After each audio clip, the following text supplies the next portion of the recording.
স্বামী প্রজ্ঞাদাস কাঠিয়া বাবাজি রচিত গীতা চিরন্তন থেকে সাংখ্যযোগের দ্বিতীয় অধ্যায়ের পরবর্তী অংশ। ওম নমো ভগবতে বাসুদেবায়। অর্জুনের মুখনিসৃত এই শ্লোকটি শুনিয়া মনে হয় সিংহের নিদ্রা যেন ভঙ্গ হইতেছে, কিন্তু নিদ্রার আবেশ যেন এখনো পরিপূর্ণ কাটে নাই। তাই মোহতন্দ্রাজড়িত কণ্ঠে অর্জুন বলিতেছেন, নহি প্রপশ্যামি মমাপনুদ্যাদ যচ্ছ কমুচ্ছ্বসান মিদ্রিয়ানাম অবাপ্য ভূমাবশ পত্নমৃদ্ধং রাজ্যং সুরানামপি চাধিপত্যম। অর্থাৎ পৃথিবীতে নিষ্কণ্টক সর্ববিধ ভোগযুক্ত রাজ্য, এমনকি দেবতাগণের উপর আধিপত্য প্রাপ্ত হইলেও আমি এমন কিছু দেখিতেছি না যাহা আমার ইন্দ্রিয়গুলির শোষক শোককে দূরীভূত করতে সমর্থ হইবে। শোক উদ্বেগ এক মারাত্মক ব্যাধি। ইহা শরীরের ওপর প্রভাব বিস্তার করিয়া অনেকের মৃত্যু পর্যন্ত ঘটায়, কেহ বা আত্মহত্যাও করিয়া ফেলে। ইহা এক ভীষণ অবস্থা। কোনো কিছুই করিতে ইচ্ছা হয় না, শুধু নিশ্চেষ্ট হইয়া ধ্বংস হইয়া যাইতে ইচ্ছে করে।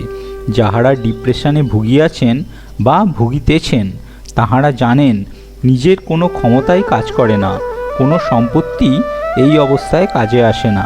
তাই সঞ্জয় উবাচ এব মুক্তা ঋষিকেশং গুড়াকেশ পরন্তপঃ ন যৎস ইতি গোবিন্দমুক্তা তৃষ্ণিং বভুব হ। তমুবাচ ঋষিকেশ প্রহসন্নিব ভারত সেনয়োরূঢ় মধ্যে বিষীদন্তমিদং বচ।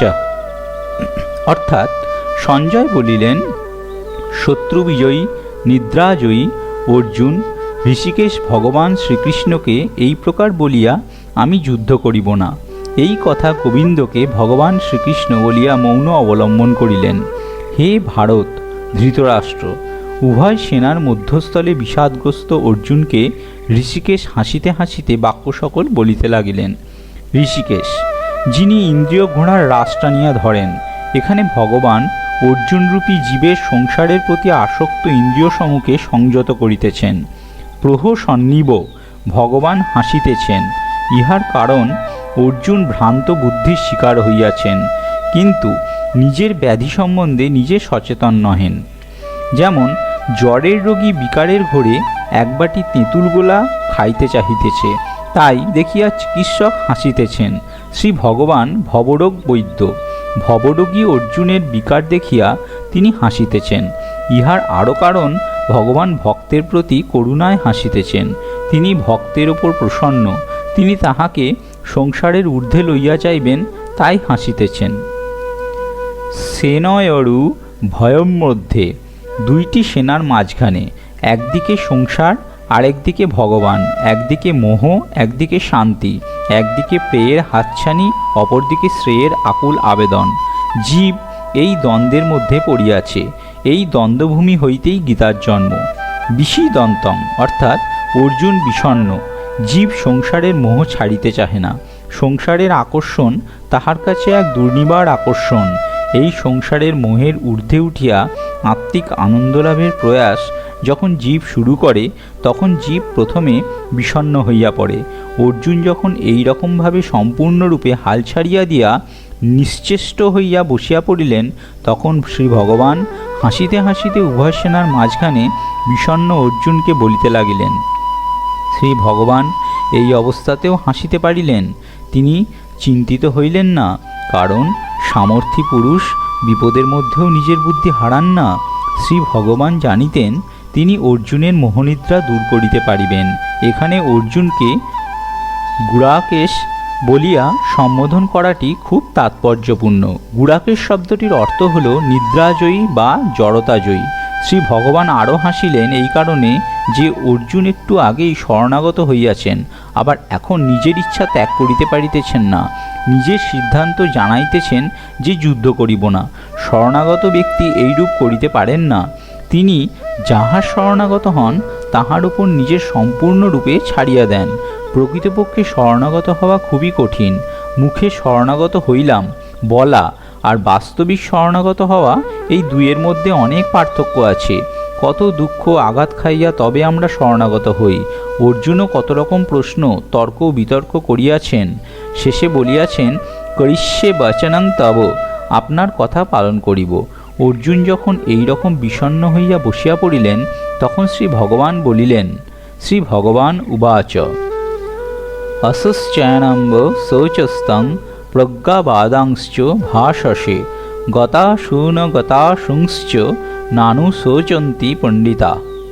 শ্রী ভগবান বলিলেন, যাহাদের জন্য শোক করা উচিত নয় তুমি তাহাদের জন্য শোক করিতেছ এবং পণ্ডিতের মতো কথাও বলিতেছ।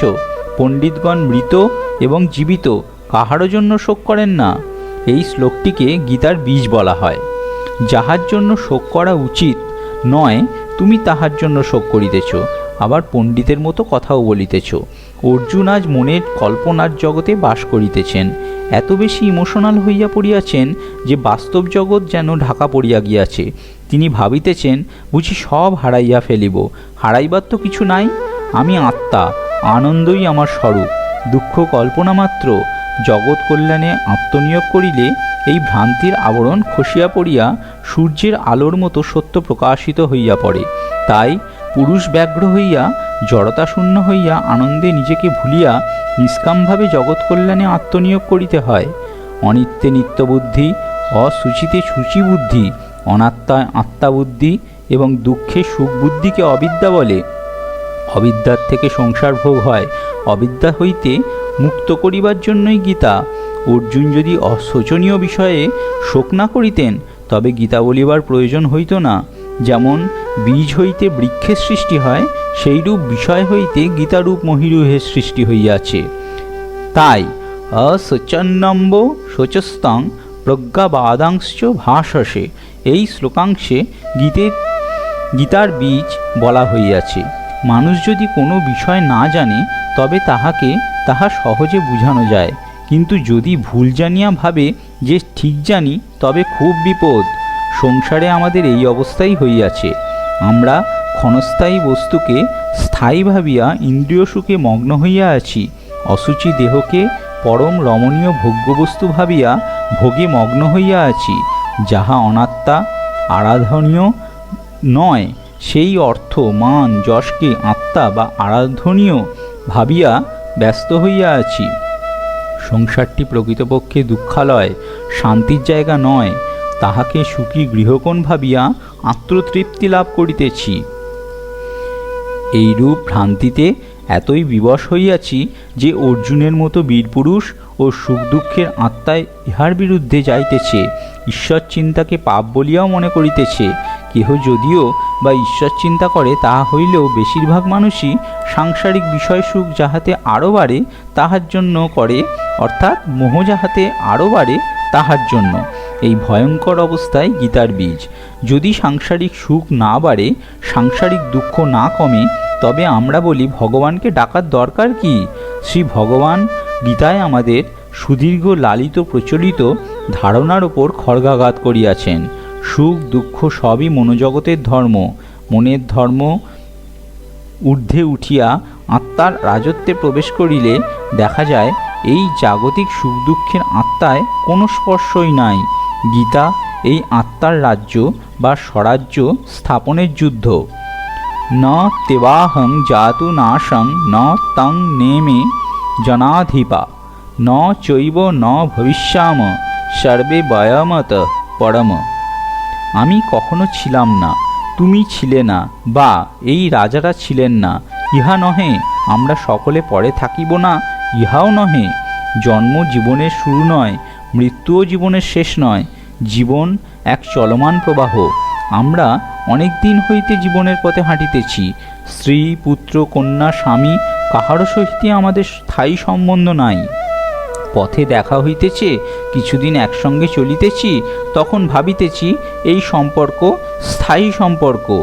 তাহাদের সহিত মমত্ব স্থাপন করিয়া সুখ দুঃখের দোলায় দুলিতেছি, আবার তাহাদের সহিত সম্পর্ক ছিন্ন হইয়া যাইতেছে।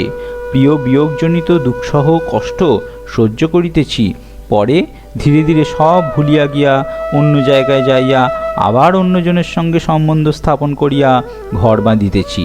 এইভাবেই যে কতদিন হইতে চলিতেছে তাহা জানি না, ইহার শেষ কোথায় তাহাও জানি না।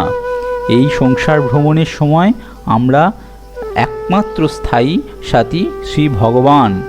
তিনি আমার আত্মারূপে সর্বদা আমার সহিত রহিয়াছেন। শ্রী মহাভাগবত মহাপুরাণে পুরঞ্জন উপাখ্যানে তাহাকে অবিজ্ঞাত রূপে বর্ণনা করা হইয়াছে। তিনি আমার নিত্য সাথী হইলেও আমার কাছে অজ্ঞাত। যেদিন আমি তাহার সন্ধান পাইব, আমার সংসার ভ্রমণ শেষ হইবে, আমি স্থায়ী শান্তি লাভ করিব। এই আত্মার স্বরূপ শ্রী ভগবান দিতেছেন। দেহি নহস্মিন যথা দেহে কৌমারাং যৌবনং জরা তথা দেহান্তর প্রাপ্তি ধীরস্রোত ন মুহ্যতি। অর্থাৎ দেহধারী জীবের এই শরীরে যেমন বাল্যাবস্থা, যৌবন ও বার্ধক্য আসে, সেইরূপ দেহান্তর প্রাপ্তি হয়। ধীর ব্যক্তিগণ তাহাতে মোহগ্রস্ত হন না। মাত্রা স্পর্শাস্তু কৌন্তেয় শীতোষ্ণ সুখ দুঃখদা আগমপাহিনঃ নিত্যাস্থাং স্থিতিক্ষস্য ভারত। হে কৌন্তেয়, ইন্দ্রিয়দিগের সহিত বিষয়ের সংযোগ শীতোষ্ণ সুখ দুঃখপ্রদ, কিন্তু ক্ষণস্থায়ী এবং অনিত্য। তাই হে ভারত, তুমি এইগুলিকে সহ্য করো।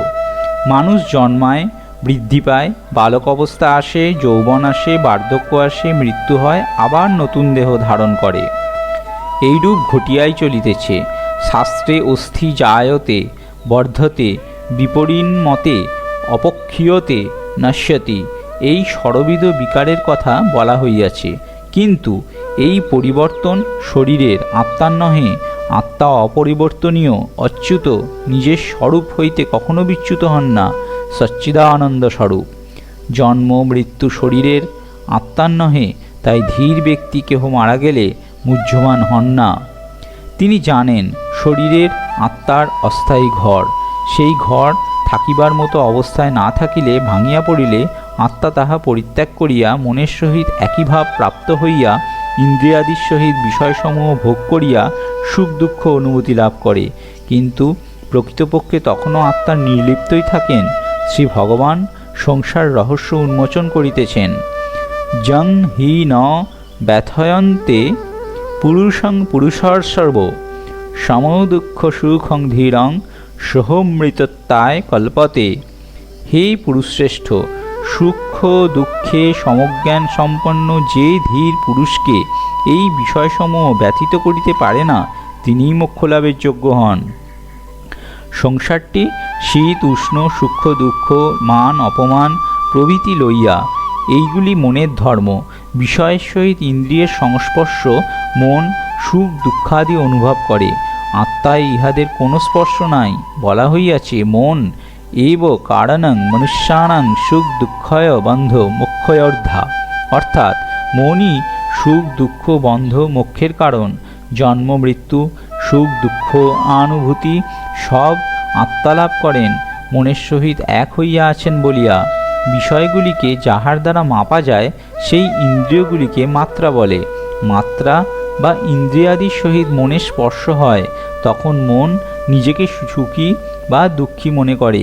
বিষয়ের ছাপ ইন্দ্রিয়ের মাধ্যমে মনের ওপর পড়ে মনও তাহার দ্বারা রঙিন হইয়া যায় এবং নিজেকে সুখী বা দুঃখী, শীতার্থ বা ঘর্মাক্ত, অপমানিত বা প্রশংসিত বলিয়া মনে করে। এইরূপ মনে করা জন্ম জন্ম ধরে চলিতে থাকে। ফলে এই রোগ যেন স্থায়ী আকার গ্রহণ করে, ইহাকেই ভবরোগ বলে। তখন আমি যে রোগী এই বোধটাও আর থাকে না, ইহাকেই স্বাভাবিক বলিয়া জীব মনে করে। শ্রী ভগবান বলিতেছেন, এই সুখ দুঃখাদি দ্বন্দ্বসমূহ আসে এবং চলিয়া যায়, আবেগমনশীল। এইগুলি অনিত্য, স্থায়ী নহে, আত্মার স্বরূপও নহে। এইগুলিতে বিচলিত হইতে নাই, সহ্য করিতে হয়, উদাসীন থাকিতে হয়। উদাসীন থাকিলে আমরা অনুভব করতে পারি ঢেউ আসে আবার চলিয়া যায়, তাহাতে আমাদের কিছুই হয় না। ছোটবেলা হইতে আমরা জীবনে কত ঢেউ আসিয়াছে, কিন্তু আমি যাহা তাহা ঠিকই আছি, ঢেউ আমার কিছুই করিতে পারে নাই। এইরূপ যতদিন শরীর থাকিবে মান অপমান সুখ দুঃখ শীত উষ্ণ কত ঢেউ আসিবে আবার চলিয়া যাইবে, আমার কিছুই হইবে না, আমি শুধু ঢেউ দেখিয়াই যাইব। সংসারটি চিন্তা লইয়া। চিন্তাকেই সংসার বলে। সেই চিন্তাকে নিজের দ্রষ্টব্য অবজেক্ট অফ ভিশন করিতে পারিলে চিন্তা আর আমাদের কষ্ট দিতে পারে না। এই চিন্তাকেই মন বলে। Waves of thought are called mind. চিন্তা তরঙ্গই হইল মন। মন হইতে নির্লিপ্ত হইতে পারিলেই সংসারটিকে নিজের হইতে পৃথক রূপে দেখা যায়। তখন দেখা যায় অনাদিকাল হইতে সংসার ঢেউ চলিয়া যাইতেছে। ইহাকেই ব্রহ্মাণ্ড জয় বলা হয়। অতি তুচ্ছ মনের পাল্লায় পড়িয়া কি ভয়ঙ্কর সর্বনাশ সাধিত হয়। ইহা 5 টাকার ছাগলে 1000 টাকার বাগান খাইবার মতো ব্যাপার।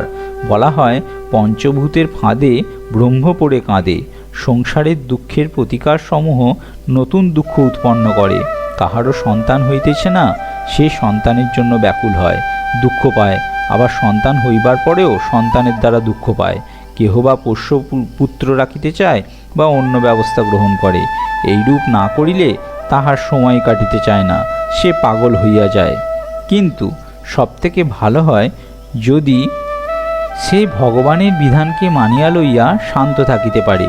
কোনো মেয়ের বিবাহ হইতেছে না, সে বিবাহের জন্য পাগল হয়, আবার বিবাহের পরেও শান্তি পায় না। বাস্তবে এইরূপ দেখা যায়। তাই দুঃখকে সহ্য করাই দুঃখের হাত হইতে পরিত্রাণ পাইবার শ্রেষ্ঠ উপায়। বৈষ্ণব পদাবলিতেও আছে, একুলে ওকুলে গোকুলে দুকুলে আপন বলিব কায়, শীতল জানিয়া ওরাঙা চরণ শরণ লইনু পায়। কাহারও সন্তানাদি যদি মারা যায় তখন সে পাগলের মতো আত্মহত্যা করিয়া দুঃখের প্রতিকার করিতে চায়। কেহ বা ভগবানের উপর অবিশ্বাসী হইয়া মদ্যপানে আসক্ত হইয়া দুঃখকে ভুলিতে চায়। ইহাও ঠিক পথ নয়, ইহাও আত্মধ্বংসেরই পথ। অপরদিকে কেহ যদি ইহা সহ্য করিতে পারে, ব্যথা না পায়, মনকে বিচলিত হইতে না দেয়, তবে সে অমৃত লাভের যোগ্য বলিয়া বিবেচিত হয়। শ্রী ভগবান তাহাকেই দর্শন দান করেন। সংসারে তীব্র বিরুদ্ধ অবস্থার মধ্যে পড়িয়া যিনি নিজেকে শ্রী ভগবানের চরণে স্থির রাখিয়া আপন কর্তব্য করিয়া যাইতে পারেন, তিনি ভগবানকে লাভ করেন। দুঃখ না আসিলে আমাদের পরীক্ষা হয় না। তাই জীবনে দুঃখ না আসাটা কল্যাণের নহে। ভগবানের আশ্রয় লইলে দুঃখ আসিবে না, বিপদ আসিবে না তাহা নয়। ভগবানের আশীর্বাদে সেই অবস্থাতেও আমাদের ধৈর্যচ্যুতি ঘটবে না, অন্তরের শান্তি বিঘ্নিত হইবে না। ইহাই অমৃতত্ব লাভের যোগ্যতা। শ্রী ভগবান বলিয়াছেন, তং ভয়ং স্বামী সম্পদভ্য যস্য চেষ্যামনুগ্রহম। অর্থাৎ যাহাকে আমি অনুগ্রহ করিতে চাই তাহাকে আমি সম্পদভ্রষ্ট করিয়া থাকি। ইহা প্রচলিত ধারণার বিরোধী। তাই তো ভগবান যুদ্ধ করিতে বলিতেছেন। উপনিষদ বলিয়াছেন, পরাঞ্চি খানি ব্যত্রীনাথ স্বয়ম্ভূ তস্মাৎ পরাং পশ্যন্তি নাত্তরাতাং। অর্থাৎ ইন্দ্রিয় সর্বদা বাহিরের জিনিস দেখে অন্তরাত্মাকে দেখে না। তাই যুদ্ধ করিবার দরকার। একটি মেয়ের কথা আমরা শুনিয়াছি। মেয়েটি ব্রাহ্মণ কন্যা ছিল, 18 বৎসর বয়সে বিধবা হইয়াছিল। কামের উত্তেজনায় সে রাত্রিতে ঘুমাইতে পারিত না, কাঁদিতে থাকিত, কিন্তু কখনো কোনো খারাপ কাজ করেনি। পরে ভালো সাধিকায় পরিণত হইয়াছিল। তাই যিনি কাম ক্রোধ প্রভৃতির বেগ সহ্য করিতে পারেন, দুঃখের বেগকে সহ্য করিতে পারেন, তিনি অমৃত লাভের যোগ্য হন। ইহা খুব বড় যুদ্ধ জয়। আজ আমরা এখানেই দ্বিতীয় অধ্যায়ের বিশ্রাম লাভ করিলাম। ওম নমো ভগবতে বাসুদেবায়।